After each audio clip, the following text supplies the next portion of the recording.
Hello and welcome to day 19 of our January challenge 2022, and a lovely straightforward pattern again today. This is all in anticipation of the next section, which is where our melody really starts in earnest. So I'll play it for you first and then I'll talk you through it. 1 and 2 and 3 and.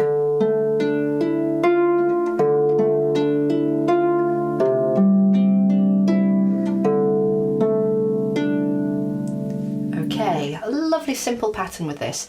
A D shape, D shape, C shape, D shape. Okay, bit like yesterday where we had D, D, G, D.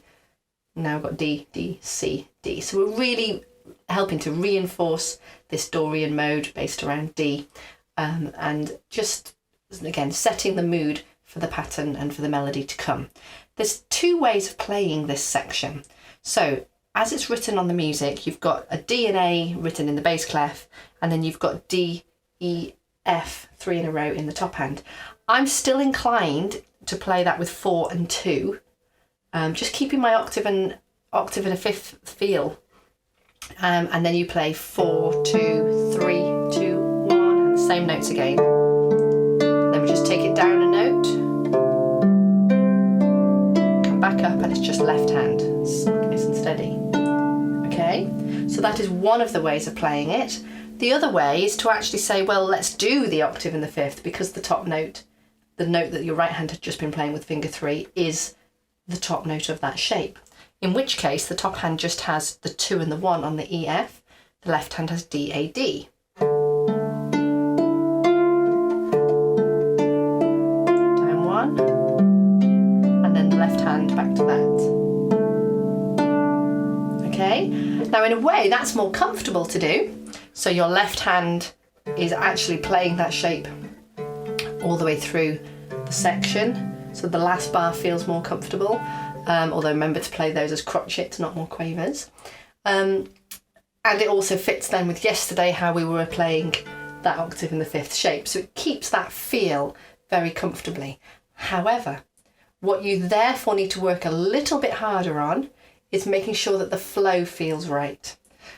So when the right hand was covering all 3 of those notes, yeah, bum, bum, there would have been a yeah, da, dum, and a real connection between them because they were all in one hand.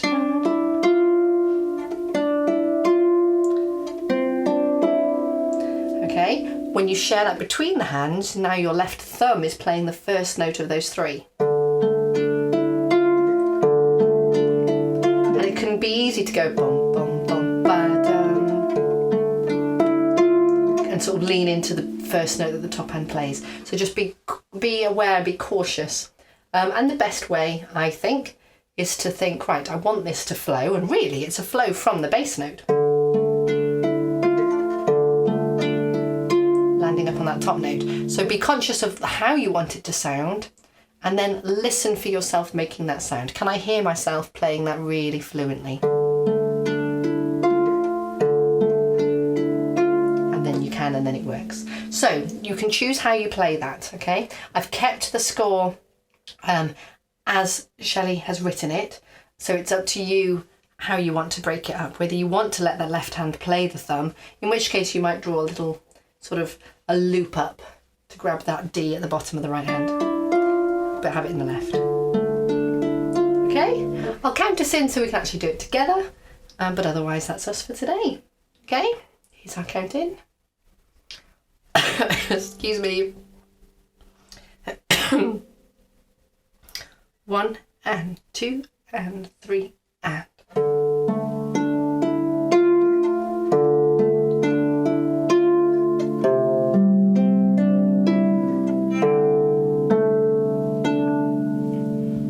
Excellent. Okay, join me on the play along video. We'll do that at a few different speeds, and yeah, enjoy. Well done.